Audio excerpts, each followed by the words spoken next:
Olá, estudantes da Faculdade Vida Nova do curso de Teologia. Nós estamos aqui em mais um encontro para podermos aprender um pouco mais sobre a temática da teologia. A disciplina que iremos abordar hoje é aquilo que nós chamamos de teologia exegética, ou seja, uma teologia investigativa, uma teologia que demanda pesquisa, uma teologia que demanda uma busca incessante de forma peculiar dos textos sagrados. Então nós estaremos abordando a hermenêutica. E quando falamos em hermenêutica, nós temos que ir na origem do termo, como que surgiu esse termo.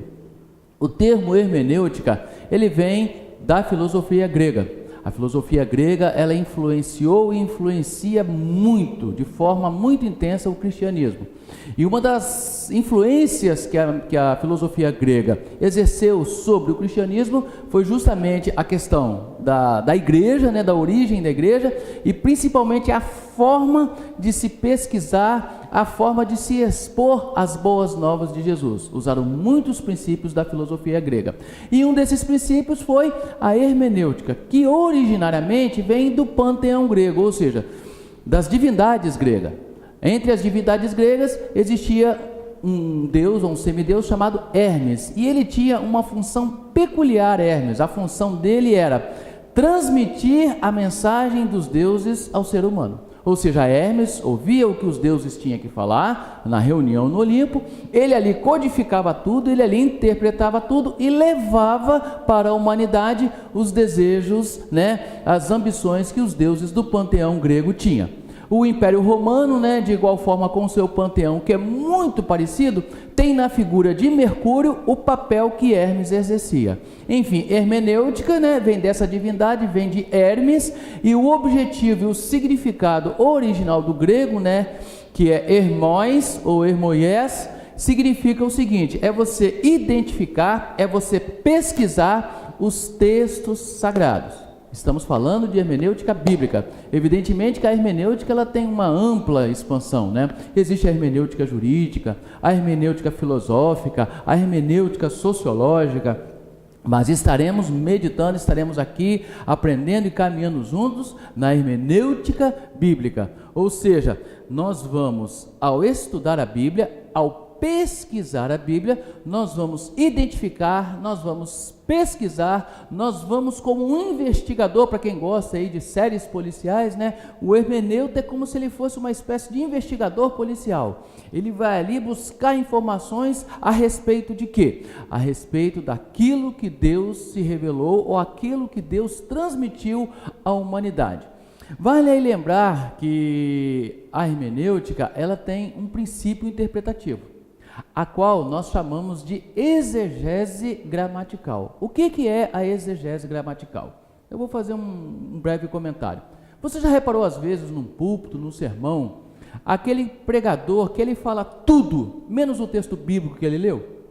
Você já viu às vezes num determinado culto, num determinado sermão, a pessoa vai lá rodar, falar um monte de coisa e você não entender absolutamente nada daquilo que ela quis falar? É isso que trabalha a exegese gramatical. A exegese gramatical nada mais é do que você retirar dos textos bíblicos a fonte original primária do texto, ou seja, aquilo que foi transmitido naquele texto. Porque senão, aí nós vamos trabalhar com o quê? Aquilo que nós chamamos do seguinte: existem, como diz o reverendo Hernando Dias Lopes, existe aquele pregador ou aquele expositor do texto sagrado, que ele vai lá na lua, ele roda, você não sabe onde é que ele está rodando, aí no final ele aterriza no planeta Terra, e aí ele faz o sermão para você e você fica meio que sem entender nada. E tem aquele que nós chamamos de metralhadora giratória. Ele sai atirando para tudo quanto é lugar. Aonde ele vê um alvo, ele atira. Aonde ele vê um alvo, ele atira. Então esses princípios nós temos que observar. E para tal, nós temos que fazer algumas considerações. Primeiro, é importante que você diferencie exegese de exegese. Qual é a diferença, Arnaldo, de exegese para exegese? A diferença está na forma como você vai pesquisar os textos escriturísticos. Como que isso procede? Na exegese, ou seja, na escola tradicional, a forma de você buscar as informações, você vai atrás da mente de Deus.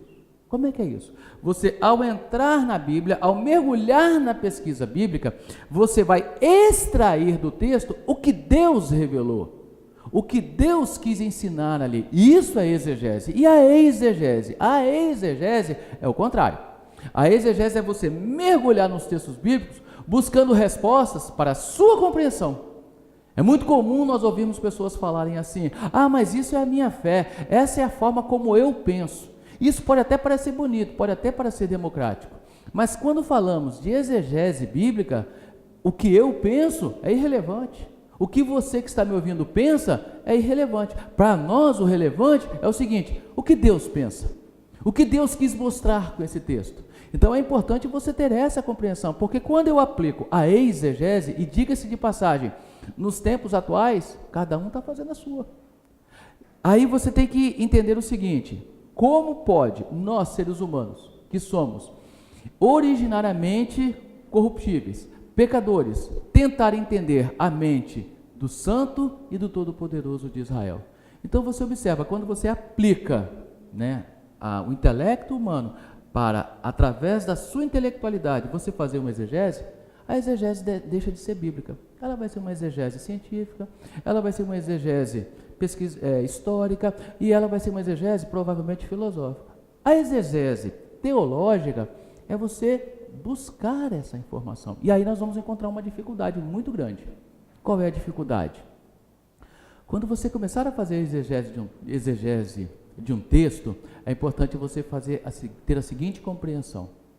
Pega os seus olhos, olha que o tempo estiver bem bonito e olhe para o sol. Você vai observar que vai chegar uma hora que os seus olhos estiverem abertos, você não vai aguentar a luz, a intensidade dos raios solares. E você vai ter que ou virar o rosto, ou você vai ter que proteger os seus olhos. Você imagina se nós temos dificuldade de parar para olhar o sol? Quem dirá pesquisar e entender a vontade de Deus, aquilo que Deus revelou. Então, quando falamos em exegese, nós temos que observar alguns princípios. Nós temos que observar alguns detalhes importantes na exegese de um texto, na pesquisa de um texto. E que detalhes são esses, professor? Que importância que eu devo dar? A primeira é a compreensão de que nós estamos investigando a mente mais poderosa do universo. Nós estamos investigando a vontade daquele que é puro, santo, verdadeiro e fiel. E a outra realidade é que nós somos limitados. A outra realidade é que a nossa mente ela é corruptível. E aí nós vamos precisar de um intermediário. Para você que entendeu o contexto inicial, nós vamos precisar da figura de Hermes, que é o princípio da hermenêutica. E de quem que você está falando, professor? Eu estou falando do Espírito Santo de Deus. Infelizmente, nos dias atuais, muitos hermeneutas têm abrido mão, ou seja, não estão mais buscando a orientação do Espírito Santo de Deus. Jesus Cristo, quando foi assunto aos céus, ele deixou claro para nós que ele não nos deixaria sozinho. Ele enviaria para nós o Consolador. E o Espírito Santo de Deus, ele tem várias funções em nossas vidas. E uma delas é justamente levar para Deus as nossas orações, as nossas súplicas, as nossas petições. Como o próprio texto escriturístico nos informa, muitas vezes não sabemos como orar. O Espírito Santo, ele codifica isso, ele trabalha isso e leva para Deus as nossas orações. De igual forma, ele traz os recados de Deus para nós também, porque ele sonda a mente de Deus. O Espírito Santo, ele tem essa habilidade, ele tem esse poder, ele tem essa capacidade. Então, se você propõe a ser um bom hermeneuta, a primeira coisa que você tem que entender, a primeira ferramenta que você tem que se dispor dela é a ferramenta do Espírito Santo de Deus. Se você não tiver essa ferramenta em sua vida, você terá algumas dificuldades, você terá algumas limitações, e a maior de todas as limitações é que o próprio texto também nos informa isso. A nossa mente não está ligada à mente de Deus.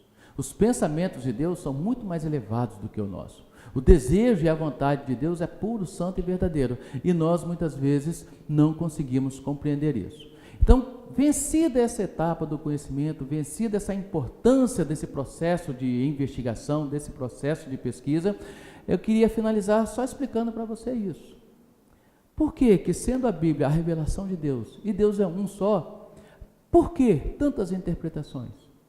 Por que tantos princípios teológicos, eclesiológicos e hermeneutas? Sabe por quê? Porque estamos aplicando não a ação do Espírito Santo sobre as nossas vidas, porque estamos aplicando o nosso conhecimento, a nossa vontade e brigamos muitas vezes por ponto de vista. Então fica aí esse preâmbulo inicial para você compreender bem, né, essa fase da teologia, que é a teologia exegética, né? A teologia ela tem vários compartimentos, né? Ela tem um compartimento sistemático, ela tem um compartimento histórico e tem um compartimento exegético. E quando falamos em hermenêutica, quando falamos em exegese gramatical, nós temos que fazer algumas considerações. E a primeira delas que eu gostaria de fazer para você é o seguinte: a Bíblia é um livro sagrado. A Bíblia é um livro que deve ser lida com fé. É comum, às vezes, o hermeneuta, ele ao pesquisar a Bíblia, ao buscar informações, ao entrar na hermenêutica bíblica, ele tratar a Bíblia como se fosse um livro científico, como se fosse um livro filosófico. Evidentemente que enquanto revelação de Deus, evidentemente que enquanto livro sagrado, evidentemente que ele tem muitos princípios filosóficos. Tem muitos princípios que a ciência, ela estabelece hoje como verdade. Mas antes de tudo, nós temos que entender que a Bíblia é um livro de fé. Nós iremos ver princípios estabelecidos ali, e esses princípios muitas vezes terão que ser compreendidos à luz da razão, terão que ser identificados à luz muitas vezes de um pensamento filosófico, mas principalmente aceito muitas vezes por uma questão de fé. Citando um exemplo, Jonas ficou 3 dias e 3 noites no ventre de um grande peixe. Isso não é uma situação que você entende de uma forma tão elementar assim. Já existem pesquisas hoje de que foi encontrado no século XIX um homem vivo no ventre de uma baleia. Por mais que isso seja explicado, nós temos que entender aí que existiu um processo sobrenatural da parte de Deus ao conduzir a vida desse profeta. Porque ele não foi apenas engolido por um peixe, mas esse peixe levou esse profeta, desaguou ele aonde Deus queria que ele fosse enviado. No caso aí, a região de Nínive. Então você, ao fazer essa exegese, você vai ter que levar isso em consideração. A soberania de Deus, o poder de Deus. Então é muito importante nós diferenciarmos isso. Se você entrar nos princípios hermenêuticos, se você entrar no processo de hermenêutica bíblica, tirando aquilo que nós chamamos na teologia contemporânea, né, do antissobrenaturalismo, porque não é uma tarefa simples de se investigar, e você simplesmente tirar isso, você vai estar enfrentando sérios problemas na sua hermenêutica bíblica. E o pior de tudo é você querer justificar de forma humanista ou de forma ideológica os milagres de Deus. É muito comum ouvirmos que na passagem do povo pelo Mar Vermelho, aquilo ali era algo que acontecia rotineiramente, a vazante e a enchente daquela região ali, e Moisés sabia disso, porque Moisés se deixou conduzir ali. Ótimo, isso pode ser verdade. Mas por mais que isso seja verdade, quem vai explicar o milagre sobrenatural das águas terem se expandido, né, e permitido que o povo passasse a seco no momento que eles precisavam? Quem vai explicar depois o milagre de que, após a nação de Israel ter passado, as bigas, né, de Faraó, ao tentar passar ali, todos morreram afogados? Quem vai explicar isso? Então, existem situações na hermenêutica bíblica, existem situações no campo de interpretação bíblica que nós vamos estar lidando com o aspecto transcendental, com o aspecto da fé. O fato do homem ser limitado, né? E isso não pode atrapalhar a sua exegese, porque ele está pesquisando a vontade do Todo-Poderoso. Ele está pesquisando a vontade do ser sobrenatural. Então, a primeira consideração que você deve fazer, prezado estudante de teologia, é justamente essa. Você está investigando a vontade do Todo-Poderoso. Você está investigando o desejo do Todo-Poderoso. E como já dissemos várias vezes nesse estudo, não é uma tarefa simples. De mão nos textos sagrados, você agora tem que fazer uma outra consideração ao fazer as suas pesquisas, ao fazer a sua exegese. Alguns anacronismos bíblicos muito importantes. O primeiro anacronismo, a qual nós chamamos de distanciamento, existem muitos distanciamentos bíblicos. O que você quer dizer com isso, professor? Vamos explicar. O primeiro distanciamento que eu quero expor aqui, o Dr. Augusto Nicodemos, ele fala com muita propriedade, é aquilo que nós chamamos de distanciamento temporal. Nós estamos no momento da gravação dessa aula, no ano de 2017. Só que nós vamos estar falando de uma sociedade de 4.000 anos atrás. Nós vamos estar falando de um povo do Oriente Médio. A nossa história tem pouco mais de 500 anos. Então tenta imaginar, nós hoje, com a nossa cultura hoje, identificar o que foi falado, o que foi escrito e principalmente a maneira pela qual foi escrita, ou seja, você vai identificar princípios literários de uma época remota. Então é importante você ter a compreensão de, na hora que você for fazer uma hermenêutica bíblica, você começar a pesquisar os textos escriturísticos, você tem que levar em conta isso. Você não pode pegar a mente do homem hoje e transportar para a interpretação do texto bíblico. Não. O que você deve fazer é, na sua busca, na sua mente, você voltar ao tempo. Se você vai falar da nação de Israel, se você vai pesquisar o livro de Gênesis, você tem que voltar ao passado, você tem que se transportar na sua pesquisa lá no Jardim do Éden. Então, um erro muito comum na hora de se fazer a exegese de um texto, na hora de você começar a fazer os princípios de interpretação bíblica, você cair nesse erro, esquecendo-se do tempo e do espaço. Existe um espaço muito grande, nós estamos falando de 5 mil anos, de 4 mil anos, é um espaço muito grande. Abraão, ele saiu de Ur dos Caldeus não existe mais. Abraão saiu de uma região conhecida como Nínive não existe mais. Quantos impérios, quantos povos, quantas nações se ergueram e sucumbiram diante da história. Então é importante você ter essa compreensão. Esse distanciamento de tempo, ele tem que ser levado em conta, e principalmente porque a Bíblia, ela tem duas fases distintas. Ela tem o Antigo Testamento e tem o Novo Testamento.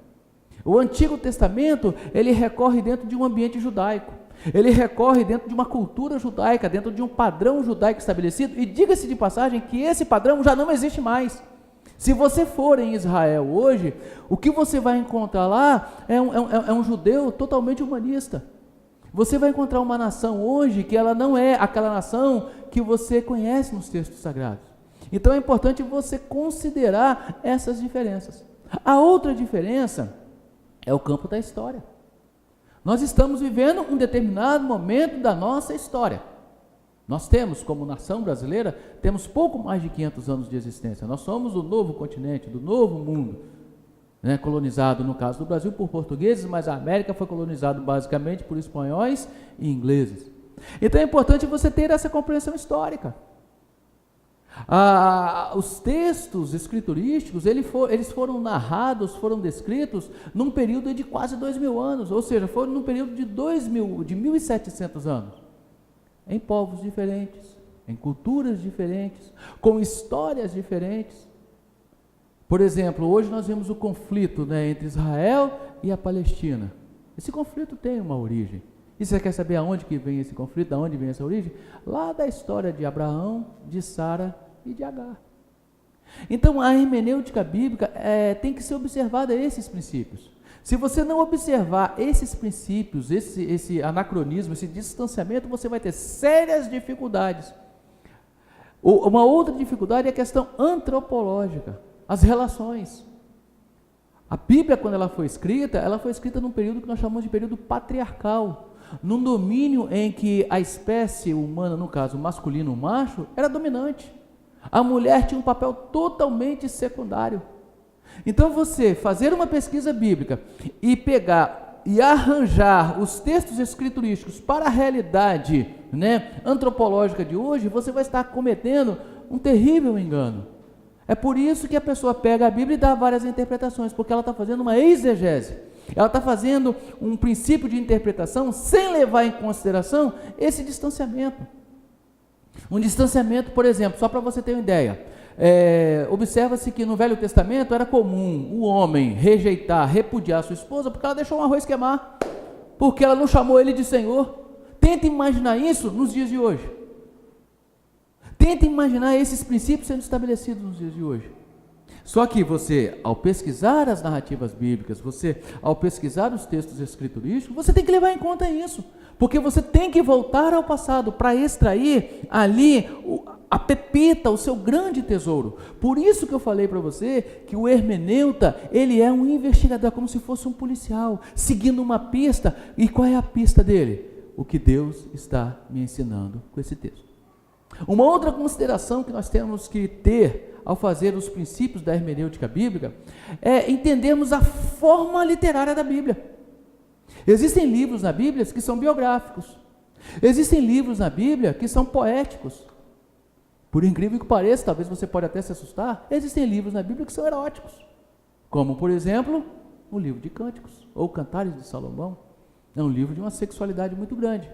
E devido a essa sexualidade muito grande, nós estamos numa cultura ocidental que tem forte influência do pietismo protestante, eles simplesmente preferem transmitir a informação de Cantares apontando para a relação de Cristo e a igreja. Está correto? Está, mas originalmente é um texto de cunho que envolve uma relação intensa entre um homem e uma mulher. E qual é o problema de delimitarmos isso? Nenhum. Sabe por quê? Porque Deus expôs ali. Deus colocou o texto ali e santificou aquele texto e inspirou os autores a fazer aquele texto. E quem somos nós para querer dizer para Deus assim, Deus, isso nós não podemos ouvir, isso nós não queremos ouvir, que está machucando os nossos ouvidos. A hermenêutica bíblica, ela não pode se preocupar com isso, ainda que doa dentro dos nossos corações, ainda que essa hermenêutica muitas vezes confronte a nossa fé, porque a nossa fé, quando falamos assim, nós já estamos tendo um erro. A fé, ela deve ser fé baseada no objeto verdadeiro da fé. Uma das grandes dificuldades em termos de hermenêutica que Jesus Cristo encontrou quando ele encarnou foi justamente a questão que envolvia os dogmas religiosos. Quando Jesus Cristo começou a pregar o evangelho, os doutores da lei se maravilhavam com a sua doutrina, se maravilhavam com a sua hermenêutica, mas quando eles começaram a ser confrontados com a realidade dessa nova doutrina, eles ficaram assustados. Então, uma das coisas que você vai identificar na pesquisa bíblica é que existem muitas coisas que nós cremos, mas que não estão na Bíblia. Existem muitos princípios que muitas vezes nós defendemos, mas que você, ao pesquisar no texto bíblico, vai perceber e vai identificar que são doutrinas humanas, e infelizmente até algumas de Balaão. Então é importante o hermeneuta levar em consideração esses aspectos. A Bíblia, ela tem um recurso literário intenso. Como falamos, biografia, romantismo, música, salmos são músicas, conselhos, cartas escritas, cartas essas dirigidas à igreja, cartas essas dirigidas de forma pessoal. E isso tudo, enquanto investigador, nós temos que buscar essas referências. E aí, quando nós falamos em hermenêutica bíblica, nós temos que buscar os recursos para fazer uma boa hermenêutica. Como que você pode falar em hermenêutica bíblica usando somente a Bíblia? Ué, Arnaldo, mas a base não é a Bíblia? É evidente que a base é a Bíblia. Mas existem informações que não estão especificadas no texto bíblico. Você vai precisar de um bom dicionário bíblico. Você vai precisar de um bom dicionário do idioma português. Rapidamente eu vou fazer um comentário para você ver como é que é importante uma boa hermenêutica. Se você ler o livro do profeta Isaías, no capítulo 45, no versículo 7, você vai encontrar a seguinte narrativa: Eu, Senhor Deus, faço todas essas coisas. Eu crio o bem e crio o mal.